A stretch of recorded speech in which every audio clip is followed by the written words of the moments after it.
Hello everyone, this is Dr. Damien Chisulo from Rhino Chiropractic Center here in Philadelphia, Pennsylvania, and I would like to give you my health tip of the month for our monthly newsletter. And today we're going to talk about the proper ways to ice your body after an injury. I don't do ice in the office. I'd rather empower you to learn how to do icing at home, so when you injure yourself or a family member injures themselves, they can do this protocol at home, or if it's in between chiropractic visits, you can do this for injury prevention, and it makes you feel better. I like this approach of icing better than Advil and aspirin and all those over-the-counter painkillers, because those you have to filter through your body. I always say, how does the Advil find the pain?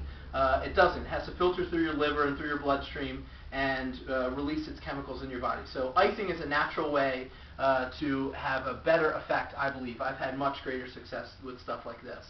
So typically people will always, when they injure themselves, they grab heat or a hot pack because they think somehow that's more soothing. That is incorrect. In a short-term injury, you want to apply ice, and there's correct ways to do it and incorrect ways to do it. So when you injure your tissue, it's important to note that, let's say I injured my shoulder.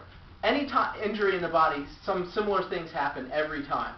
So there's swelling, there's inflammation, blood vessels open, bring blood and inflammation to the area, usually is painful, there's heat involved already.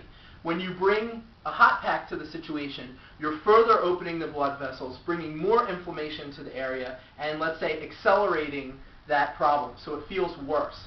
The way you negate that is with ice. Now I have ice packs here because we're here in my office, and I don't do icing here. I keep these for me. After I'm done my training, sometimes I'll do ice on myself here.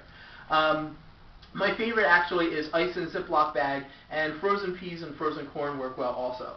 The way to do it, it's a very simple protocol, but very necessary.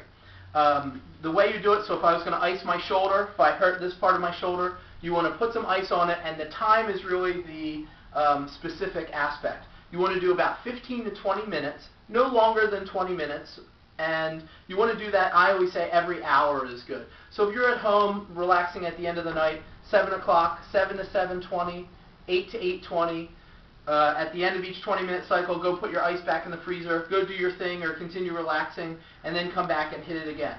And that repetition helps to close those blood vessels down, push the inflammation out of there. Then as you go to your rest cycle, some of that inflammation will try to creep back in, and then you hit it with another cycle of ice.